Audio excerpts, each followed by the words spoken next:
Hello everyone, welcome to Energy First Golf. So today in this video we're going to talk about block fade, a block release fade ball flight. Again, if you guys work on any type of fade ball flight, the path is always going to go a little bit inside. Means it's going to go a little bit inside of the 0-degree path. 0-degree path is the perfect swing path.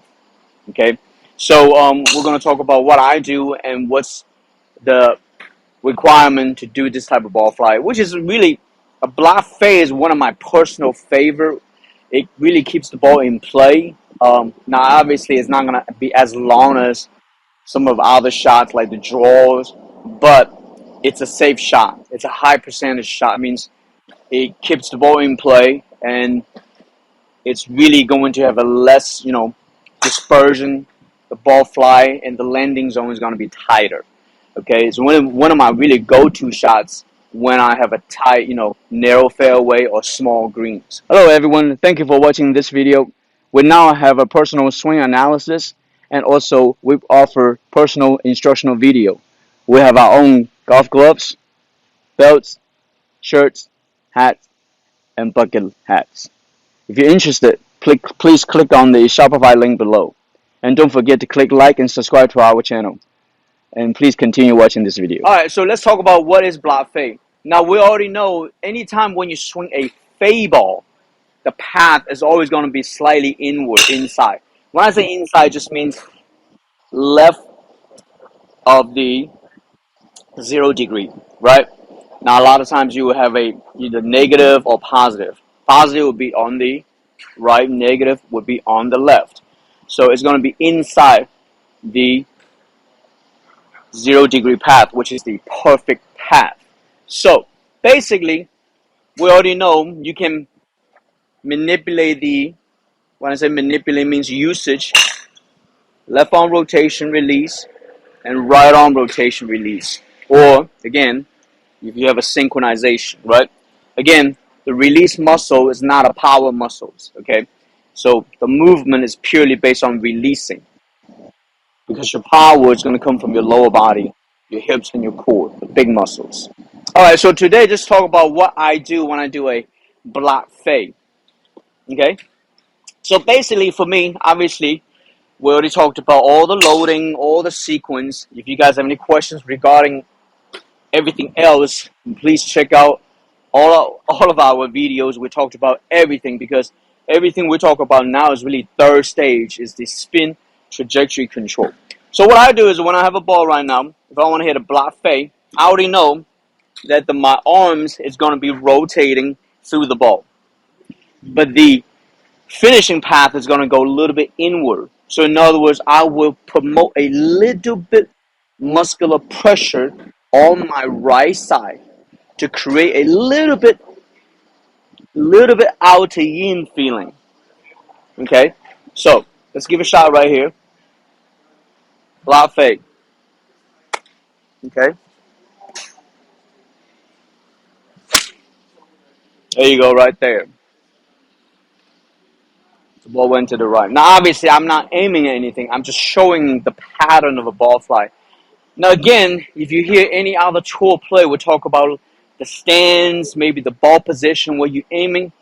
Those are what I call the external mechanics or external manipulations. You can obviously work on it, right? I mean, really, if I say that to you, if I'm hitting a block fade, I'm going to probably aim a little bit more left if I want the ball to go to my target. So you can see, there you go, right there. Now, obviously, when I'm doing the videos right now, I'm not really doing a complete full swing. I'm showing you what I would do.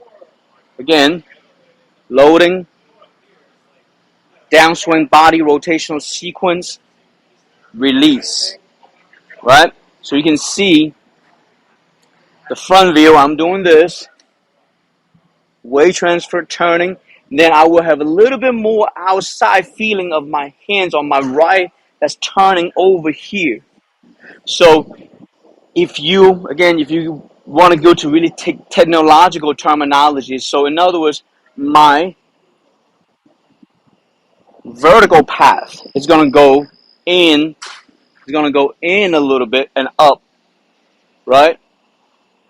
Well, is it a vertical path or horizontal path? Anyway, I get really those two terms confused. But you get the logistic what I'm talking about. Meaning the club path as you're turning, I go out a little bit slightly, and the club's rotating. Remember, the club's releasing, and the path goes just a little bit in. But again, when I go in, it doesn't mean it really goes inward like this. It still goes in and up like that, right? So that's what you need to work on. I know a lot of times this is actually a very tricky thing for most people to understand, because if you don't have correct arm rotation, a lot of times you will hit a cut release. But remember, if you watch our cut release, we talked about you need to have extreme body rotational energy, so that way you can have a much more efficient way of delivering the ball to the target based on a cut release. But the block release is going to be a lot more a sequence of a swing motion, but with the arms rotating just slightly feels like it's out to in a little bit, but with arms that's rotating. Let me do one more. Okay. There you go, right there. That was actually really good fade ball, right? Okay. So now I'm going to do actually slower, just so maybe I'll do maybe say, hey, a low block fade, a low ball flight. So I'll put the ball in the back of the stands a little bit, right? And I'm going to let the body create energy, and I'm going to rotate the arms. Well, at that time I pulled it. So that means, if I pulled it, that means the club's going too inside, too flat. That's why I pulled it, okay? So because early, again, I try to hit a low block fade. Here's a low block fade again. There you go. Everybody see that? Boom. That's a low block fade, okay? Because I put the ball in the back of the stands. Again, to make long story short, if you want to hit a block fade, you got to have this rotational feeling through the ball, not try to hit at the ball, and creating a different muscular pressure with your right arm to allow the path goes inward a little bit. Now, if you do it too much, which I showed you earlier, when I pull the ball, that means if I do it too much, my club is going to go really inward like this. That won't work. The club has to go inward but out. Again, that is the vertical path image. Okay, we're dealing with hairlines.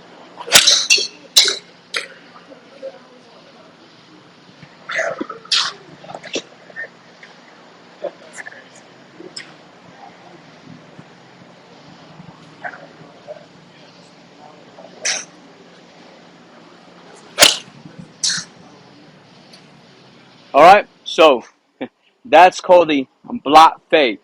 So if you guys have any questions, leave a comment, and don't forget to click like and subscribe to our channel. I click on the button right here. We also have 2 recommended videos for you guys to watch.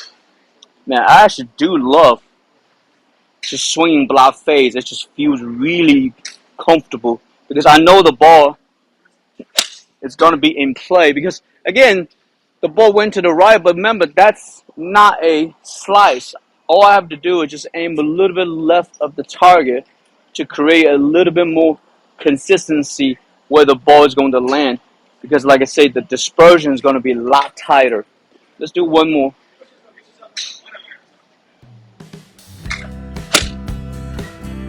There you go, look at that. It's very consistent. All right.